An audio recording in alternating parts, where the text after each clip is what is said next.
Horizon Chess Homosuji Reaction. This is Dark Messiah of Might and Magic review by the channel MandaloreGaming. Yes, this is MandaloreGaming video. It's been a while since I did one. I love MandaloreGaming channel. I love any gaming, good gaming review channels basically because I love gaming. But yeah, MandaloreGaming is basically just like Seth, but not as extreme, I guess. He does really good reviews. Three channels that are, I really like is basically Seth, obviously, MandaloreGaming, right, and Martin Cytopants, if I can remember. That's the three gaming channels I can remember, right? Another one is like, Let's Game It Out, but he's more like just playing game and trying to break it type of things, not really review. But yeah, so this is gonna be fun. I think I've watched a video of Dark Messiah of Might and Magic from Seth. There's many Might and Magic videos I've seen from Seth. So one thing I definitely know of the Might and Magic series is incredible, right? There are two Might and Magics, I guess, two type of series if I remember correctly. But yeah, both of them are incredible. And Dark Messiah, it's kind of like a different from the original series. Like there are many dark, there's many Might and Magic games, but this is kind of like a spin-off type of thing. I don't know. People have been telling me to watch this video because Mandalore really goes into deep with this review, so it's gonna be fun. Let's watch it.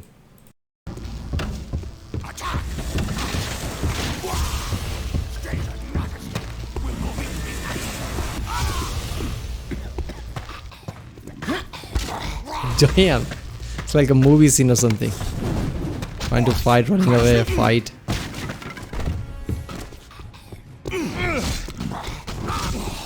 That kick reminded me of Bulletstorm. In that game, all you do is kick.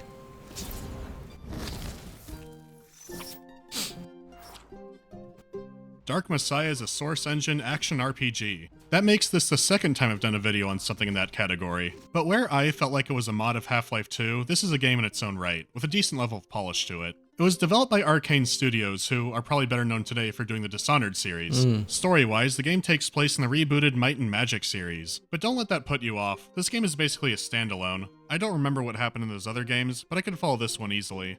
And that's because the game gives you all the context you need. No, it doesn't start that way. It's a fairly standard Chosen One doomsday prophecy that a lot of video games have. But to be fair, the cutscene is awesome. You have an armored warrior summoning a yeah, I mean, it's an action RPG, so it's mostly about how you play the game rather than story, I guess.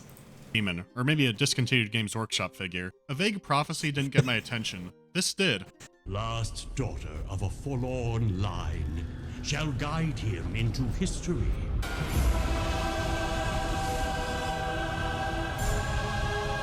The player's story begins right after this. You're a wizard's apprentice, and your master has sent you on an expedition to retrieve a crystal. And that's it. The opening area gives a good first impression for the visuals. It looks really good for a decade-old Source game. Yeah, there's a lot of what great the fuck? texture work and pretty sharp lighting. The word crisp describes What? it best. Okay, he's not using any mods? How are they raised? Like, what? This game's from 2006. Is he using mods? Because this game looks surprisingly good for 2006. I remember 2006 games, right? And this is just, yeah. The environments are especially a step up from what you'd expect. Whether it's a dungeon, or a town, or anywhere else outdoors. Oh, there's look something at good to this see. fucking awesome While scene. some objects and character models do appear dated, it's nice that so much else has held up. I think the Yeah. setting is more on the generic side of fantasy, but when the art style does have a unique flavor, I generally enjoy it. There's not a ton that stands out, and nothing to really rave about. It never looks bad. If it's fun and presented well, I don't really mind if a sci-fi or a fantasy game has a kind of bland art style. It just can't have something awful, like this. We're not going to talk about that. So the presentation starts off in the right foot, but there's something a little bit off about it. It's the movement. It's not just the head bob either. When you turn your head first. It's a bit unusual to see your limbs kind of catching up with your head whenever you pivot around. It doesn't happen as dramatically when you're moving around, but it's something to get used to. I don't talk about these. I mean, you would do this, right? I mean, you would do it like that. I mean, it doesn't have shoulder, it's just like robotic rather than being shoulder like this, but you would do it like this. It's not going to be whole body. If anything, that's good. It's like, you remember Oblivion, Morrowind, right? Where you walk weirdly in the sideways position even though you're going straight and just, yeah. If you consider that, this kind of feels like a feature, like you turn your head first and then move. Often, but the tutorial in Dark Messiah is something I really want to take a look at. It's a little odd. Sure, it goes through your standard how to play the game controls, but look at what it emphasizes. Slice through the rope. That should help. Ooh. Think. Adapt. Kick that creature back and watch it fall. Yep, That's there the you first go. enemy in the game. It teaches you about using your weapon after that. The tutorial focuses on manipulating and navigating. Alright, is it just me? I mean, just think, strategize. Or fucking just kick it down. The environment. Even all the combat lessons tie into this. Kick him over the edge. Be efficient, Sam. This is infantile, man. There's no sword fighting lesson here. I didn't have a regular shield, but I did have the corpse of this guy's friend. That worked out okay. Kick so him. I throw it at him, now I have the upper hand. This is the Oh, key I to love Dark this. Messiah. Do not think like a fantasy hero. You're Brendan Fraser in The Mummy, or Kevin McAllister. Yeah, that's what I was gonna say, right? Yeah, Brendan Fraser Mummy. That's the first scene, the start of the video. Like, you just run backwards, just trying to do everything and attack your enemy and try to kick off the horde. Yeah, Fraser in the Mummy, basically. Fits perfectly in this one. I love this, man. I've never played a game which has that kind of mechanics. And even if it has mechanics, I don't think they executed well. This feels like it does perfectly. Where you basically fight 4 or 5 creatures, use everything you can see in this badass scene. Trick people. No. Whoa! Oh, that's it. I'm playing this game. Damn sure. Oh!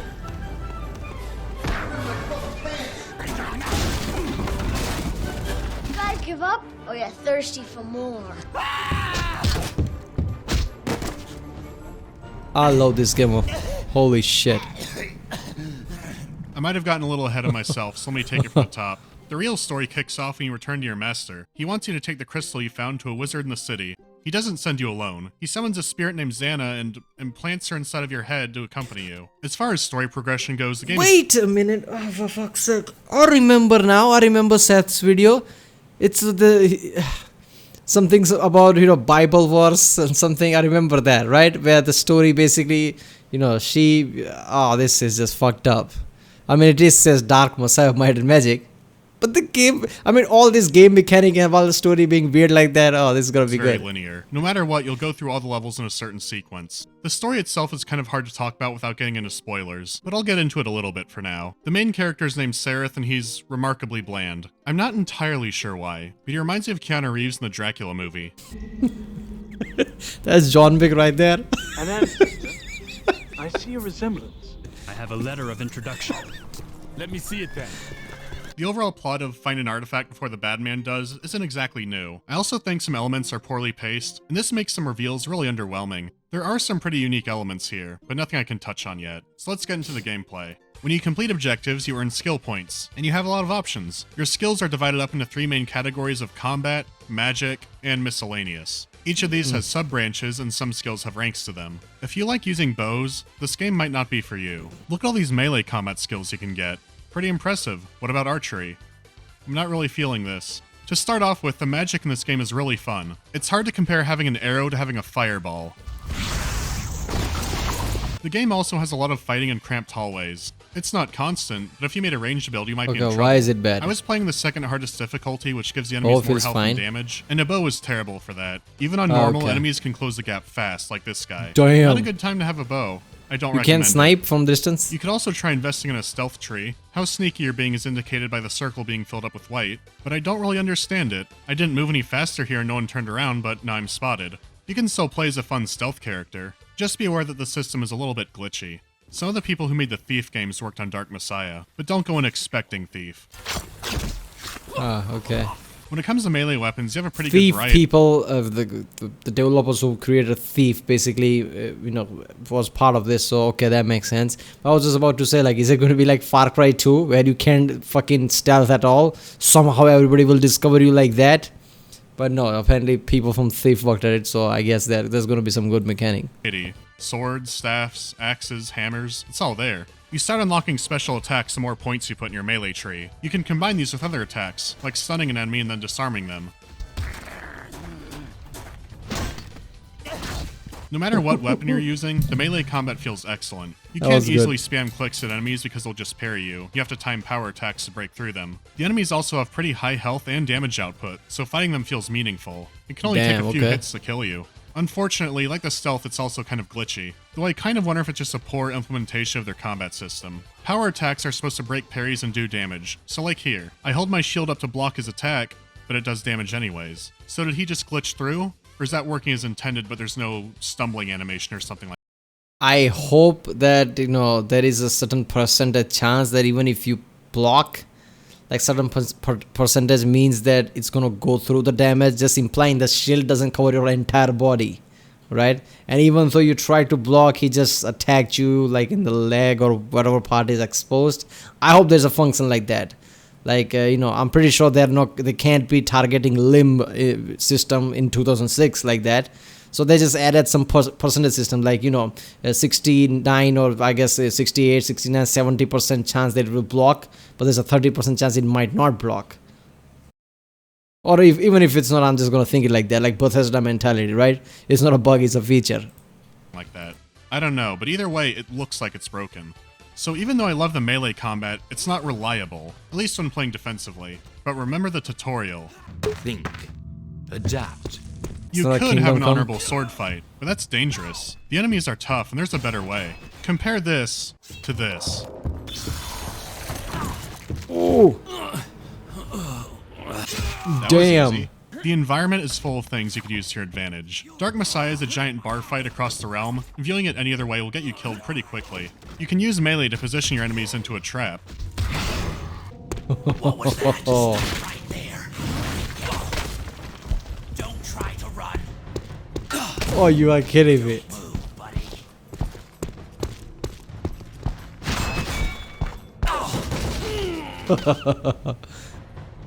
What makes the level interactivity so good is that That the right, combat that would be complements it interesting. rather than replacing it. Getting new weapons That's and been what he just did there. If you do that is the definition of satisfaction, right? At this point, it would be like, oh yeah. Whatever 15 minutes I spent playing this game was worth it. spells just increases your options. Yeah, you could use the freeze spell normally and just stun an enemy, or you could do something more interesting with the environment. Oh, I love this. He almost made it. I love whole There we system. go. For example, the telekinesis spell entirely revolves around you using the environment. You can always throw normal objects, but what if your weight limit was increased and you could pick up things from farther away? So even if you never use the environment, the combat is fun on its own. You're just rewarded for thinking more creatively.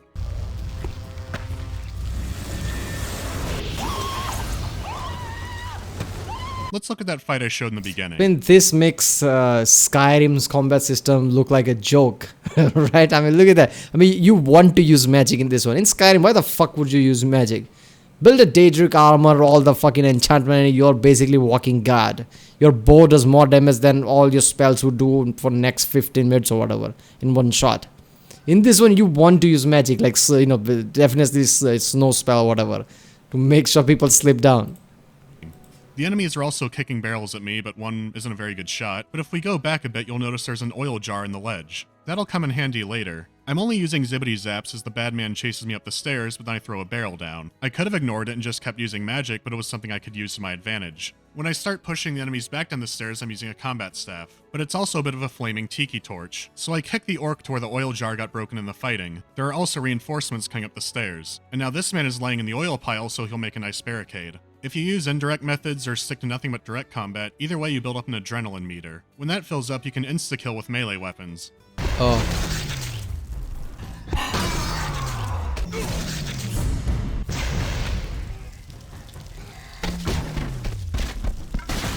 The effect also makes spells more powerful. With telekinesis, you can just grab people and toss them around. This is magic done right. Seriously.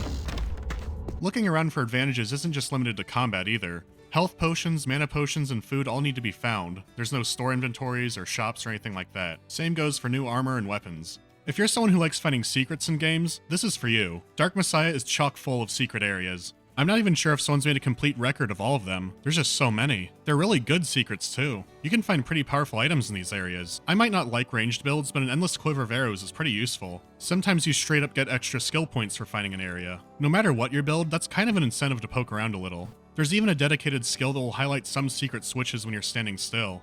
Oh my god, I nailed that line. Some secrets you can only get depending on your build. I don't know any other way to get that armor. There are a lot of doors and chests you can't break without a lockpicking skill. This does encourage multiple playthroughs. Whenever I replay it, I always find something new. This wasn't even marked as a secret area. I was stocking up barrels to throw at people, and yeah, there's just a ring in here.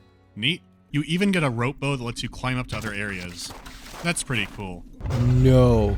Oh, I love this. You can tackle different sections in your own way. Look, implementation of equipment and skills to actually interact with the world, that's not something people do very often, right? Like, you have to have this rope arrow for you to explore certain areas. Like, you have to have certain telekinesis type of power if you want to grab something, because there is no other way to do it, right? In games, you always assume like there must be a door or some way to go there. Yeah, use your equipment, use your skill. That is so good, man.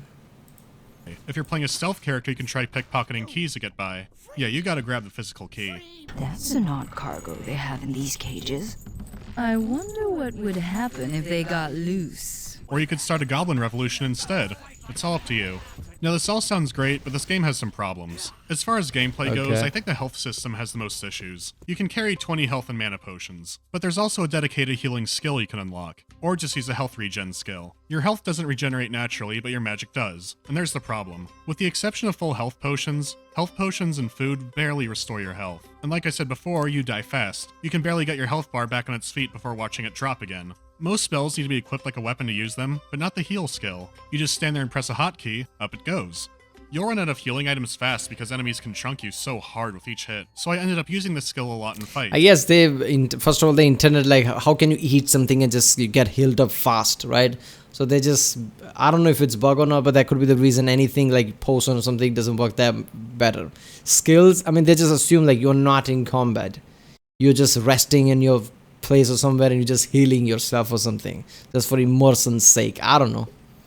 So you create a unique challenge. I don't know. I want this game to be good. That's what I'm saying, right? Any minus point comes and I'm trying to debunk it because I want this game to be good. It didn't cost a lot and it didn't heal a lot either, so it was just kind of this constant need. Even if I had only used potions, the same thing would happen of me constantly needing to heal. This might sound like an odd complaint. There are some brutal levels, and as I showed before, you can't block reliably. I do prefer a health kit system over regenerating health, but I think they need to make them a little bit stronger. It might have been better if you could equip the heal spell like the other spells, have it cost more but also restore more, have potions restore 25 points instead of 10. This might not be a problem for stealth characters, or maybe I sound bad at games. It might be easier to understand when you've played it. I just found it kind of tedious. Without spoilers, the endings are disappointing, but there's some neat stuff in the story. There's also gameplay stuff to talk about, but that would give some stuff away too. If you don't want any spoilers, go to here. Let's talk about women. It's revealed that Xana, the spirit put inside your head earlier, is actually a succubus. Xana spends the entire game flirting with Seraph. This is a nice, quiet place. Oh, too bad we have other things to do. I get that some of you are already opening up the store page, but stay with me. There's also a wizard girl named Leanna who's infatuated with the player. She's more of your FCA mission trips to Africa type. Deciding on who you end up with is one of the biggest decisions in the game. It's also one of the only decisions, and as I said before, the story's pretty generic overall. The villain is a necromancer named Arantir. He's rumored to be the Dark Messiah who will unleash the demons into the real world. Like a lot of villains, he really enjoys tormenting you through nightmare visions. But it's revealed around the midway point of the game that you're the demon messiah. That's because the demon sovereign is your father. Ultimate evil being your father isn't new, but they did it in a really sloppy way. There's not even a mention of your dad until about an hour before. My father, I've never met him. Why is he so important? This isn't a very compelling setup for a twist, but after learning this, you can transform into a demon. You constantly lose health but can regain it by killing enemies, and you move like Satan the Hedgehog. The demon form gets written off, but the extra movement and the charge attack are really useful. But besides that, there's not much else. There's no demon skill tree or anything extra like that, so it seems like wasted potential. But you don't have to keep your demon power. At a later point in the story, Leanna gets kidnapped and sacrificed to Pennywise. Saving her is completely optional. If you go through with it and save her, she tells you how to get rid of your succubus problem. You can be cleansed of Xana in a church, however you won't be able to use your demon form anymore. But then you get to use holy weapons, which are the most powerful in the game. These weapons make the endgame really easy. It is kind of clever that the weapons were cursed to you and you couldn't use them until now. It burns. It's accursed, I tell you. It's woven with spells for the death of our kind. You could always not save Leanna, or save her and not get cleansed, but then she'll want to fight you. You don't get holy weapons, but you do get the better girl. Oh yes, my prince. We will be together. Forever. I'm not seeing any red flags here. You only have two options. I'm just thinking the person who recorded the voice, right, at the voice booth there. Imagine you're extremely horny person, and I don't even know how they basically prepare for that, but that was ridiculous. Options at the very end, and each one only has a slight variation depending on which girl you pick. So your demon father betrays you, right? Come to me, my son. Optimus Prime. Well, no. You get to rebuild a relationship with your dad. That's nice to see. There's also some pretty fun multiplayer besides the single player, but it's completely dead. There are some Russian servers you can direct join, but those were all empty whenever I looked. Even with mages being overpowered, it was fun. It's kind of a shame, really. It has a fairly deep class system with in-match unlocks. I like those kinds of games. Despite its jankiness and issues, the single player alone is well worth your time. It's one of my favorite sword fighting games, and it could be yours too. I seem to be surrounded by women who want things from me. Thanks for watching. We're gonna have a stomping good time in October. Okay. Yes, this review was gold. Understand what people are talking about. Holy shit, this game looks really incredible. I have to play this. I have problem with playing old games, right? Even Oblivion, playing that, like, okay, this looks really bad. It's really hard for me to play, but this game surprisingly looks good enough to play, right? I mean, obviously it looks old, but certain aspect of certain lighting, certain texture just feels like, okay, it's gonna be fine. It's not just too on the eyes, right? So I don't know. Yeah, I'm definitely gonna check this game out. Alright, well, that was Dark Messiah of Might and Magic review by the channel MandaloreGaming. If you like my reaction, don't forget to subscribe, and I'll see you next time.